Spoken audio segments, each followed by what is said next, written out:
Olá, crianças, a paz do Senhor, tudo bem com vocês? Nós estamos aqui para a nossa EBF em casa, com o tema Eis que estou à porta e bato. E para iniciar a nossa aula de hoje, eu quero convidar todos vocês para nós fazermos uma oração. Vamos lá? Vamos orar. Papai do céu, nesse momento, Senhor, nós estamos aqui na Tua presença, agradecidos por mais um dia de vida. Em nome de Jesus, abençoa essa aula, cuida de cada uma dessas crianças que estão a ouvir, meu Pai, neste momento, e que o Senhor possa, Senhor Deus, fazer com que o Espírito Santo encha cada vida, em nome de Jesus. Amém. Muito bem, e agora vamos para a nossa aula? Relembrando, como nós vimos na aula de ontem, Jesus ele está batendo na porta do nosso coração.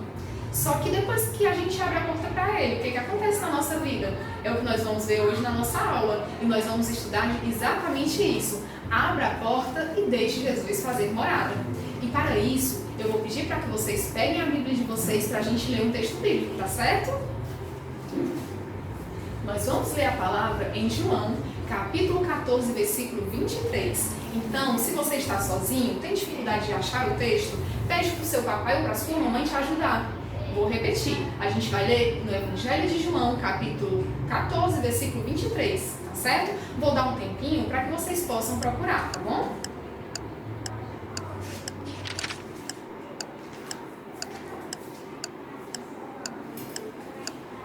Muito bem, se vocês já encontraram, eu vou ler. Diz assim a palavra de Deus. Jesus respondeu e disse-lhe: se alguém me ama, guardará a minha palavra, e o meu Pai o amará. E viremos para Ele e faremos nele morada. Olha que coisa maravilhosa. Jesus nos prometeu que Ele e o Pai fariam morada no nosso coração. Mas é importante que para isso a gente tem que lembrar que nós devemos amar a Deus e guardar a sua palavra. E vocês, sabem o que significa guardar a palavra de Deus? Exatamente, guardar a palavra de Deus significa obedecer. Significa obedecer a Deus e obedecer os seus mandamentos, tá certo? E para continuar essa aula de hoje, nós vamos conhecer ou até relembrar alguns personagens bíblicos que são exemplos de obediência para a gente. Vamos lá? Agora nós vamos aprender sobre o exemplo do profeta Jonas.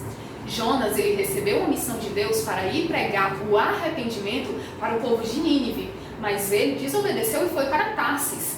Ele pegou um navio e quando eles estavam em alto mar, veio uma grande tempestade e todos do barco ficaram muito perturbados. Só que aí eles descobriram que isso aconteceu por conta da desobediência de Jonas. Então eles jogaram Jonas no mar. Mas Deus mandou um grande peixe e esse peixe engoliu o profeta Jonas. E aí, quando Jonas estava na barriga do peixe, ele lembrou-se de Deus, fez uma oração e Deus ouviu, mandou que o peixe vomitasse ele e ele foi parar em terra seca. E quando ele estava em terra seca, aí então ele foi para Nínive, pregou a palavra do arrependimento e todo aquele povo se salvou. Olha que coisa maravilhosa! A obediência de Jonas trouxe salvação para todo aquele povo. Outro exemplo também muito importante é o dessa linda jovem chamada Radassa. Ela era de Judá, só que ela foi levada para uma terra muito, muito distante da sua. E lá ela se tornou rainha e também mudaram o nome dela para Esté. E a rainha Esté, ela viu que o seu povo estava correndo grande perigo, corria risco até de morrer. Então ela orou a Deus, jejuou e aí ela tomou coragem e foi até o rei conversar com ele. Só que naquela época, gente, não era qualquer pessoa que podia falar com o rei, não. Mas aí a rainha Esté, na orientação de Deus, obedecendo a palavra de Deus, falou com o rei.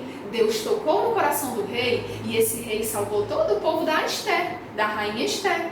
E aí, por conta da obediência dela, todo o povo dela foi salvo da morte. Que maravilha, não é? E não para por aí não. A gente tem um outro grande exemplo, que é o nosso maior exemplo, que é o exemplo do nosso Salvador Jesus Cristo. Olha que coisa boa. Nós, sendo pecadores, Ele nos amou, veio a este mundo e morreu na cruz para nos salvar.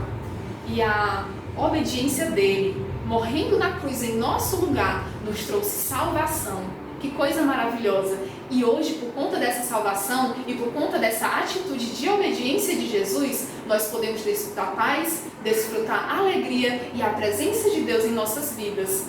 Então vocês podem observar como é maravilhoso obedecer a Deus. Por isso que eu quero fazer o convite mais uma vez, para que nós não nos esqueçamos que para o Espírito Santo possa habitar no nosso coração, nós precisamos obedecer a Deus. Nós precisamos obedecer a sua palavra, certo? E a gente vai continuar aprendendo um pouco mais sobre como é ter o Espírito Santo morando no nosso coração, certo? Vamos lá?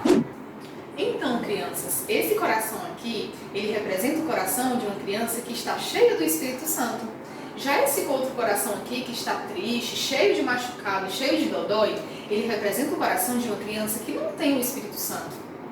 Eu quero que vocês imaginem comigo agora uma situação. Vamos dizer que uma criança encontrou uma canetinha no chão da escola. E ela pega aquela canetinha e olha, ai, que canetinha bonita. Só que essa criança, ela tem o Espírito Santo, o que é que ela pensa? Essa canetinha não é minha.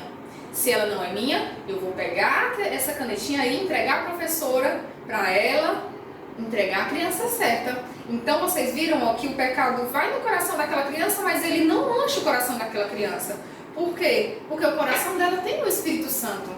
Só que a criança que não tem o Espírito Santo, ela olha a canetinha, que canetinha linda, eu vou pegar essa canetinha pra mim. E olha o que é que o pecado faz no coração dela. Mancha o coraçãozinho dela, vai deixando tudo manchadinho. Infelizmente, é assim. Imaginando então outra situação. Vamos dizer que a criança está brincando com um coleguinha na escola e aí, no meio da brincadeira, o coleguinha vai lá e dá um soco no outro. A criança que não tem o Espírito Santo faz o quê? Eu vou dar um soco de volta nesse menino. E o coração vai ficando cada vez mais manchadinho. Só que quando a criança tem o Espírito Santo, ela faz o quê? Poxa, meu coleguinha me bateu, mas eu não vou dar um soco de volta. Então o pecado, ele não vai manchar o coraçãozinho dessa criança. E ele diz o seguinte, eu vou fazer o seguinte, eu vou pegar o meu coleguinha e eu vou até ele e pedir perdão, fazer as pazes e vai ficar tudo ok. É desse jeito. Só que é bom a gente lembrar que mesmo que a gente não tenha o Espírito Santo e mesmo que o nosso coração esteja surgindo pelo pecado, a gente pode pedir a Deus perdão e Ele pode nos perdoar. Só que para isso a gente precisa fazer uma coisa chamada arrepender. E agora a gente vai para a nossa escadinha aqui, ó, que é a escada do arrependimento. A gente precisa seguir cada um desses passos para que a gente possa conseguir o arrependimento e o perdão dos nossos pecados. O primeiro degrau que a gente precisa subir é o degrau do reconhecer o pecado. A primeira coisa que a criança precisa reconhecer é, poxa vida, eu peguei a canetinha do meu colega, isso não foi certo.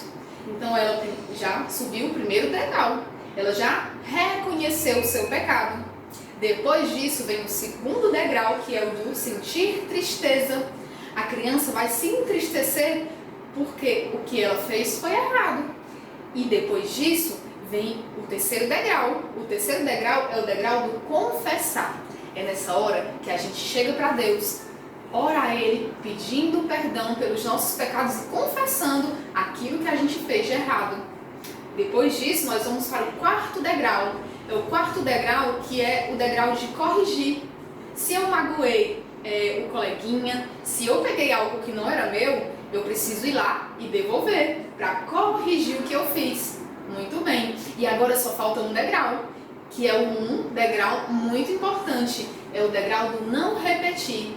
Depois que eu fiz tudo isso, eu preciso não repetir. Porque do que adianta eu reconhecer o meu pecado, sentir tristeza, confessar, corrigir e depois eu repetir tudo de novo? Não adianta, o Papai do Céu não se agrada disso. É por isso que a gente precisa não repetir o nosso erro.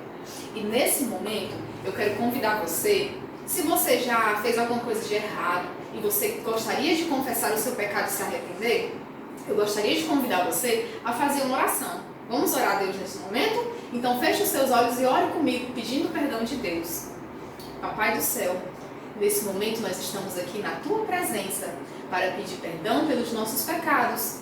Se nós magoamos o nosso coleguinha ou então mentimos para o nosso papai e para a nossa mamãe, nós pedimos perdão, Senhor, e te pedimos que o Senhor nos ajude para que nós não venhamos mais repetir esse erro. em nome de Jesus, nos perdoa e limpa o nosso coração. Amém. Muito bem. Então, se você fez essa oração de forma sincera, o Senhor vai te perdoar. E vamos ver o que acontece no coração da criança que pede perdão a Deus? Vamos aqui observar. Olha só o que o Espírito Santo faz no coração dessa criança.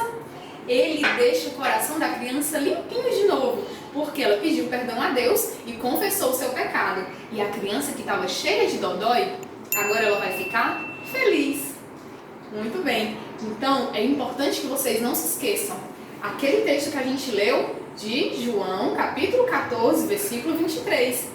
Que para Jesus morar no nosso coração, nós precisamos amar a Deus e guardar a sua palavra. Não se esqueça de fazer isso, mas também se lembre, se você errar, suba cada um dos degraus da escada do arrependimento e de forma sincera, peça perdão a Deus que Ele vai te perdoar e limpar o seu coração, tá certo? Por hoje é só. Agora nós preparamos atividades para vocês, então se divirtam fazendo elas, tá certo? A paz do Senhor e tchau, tchau!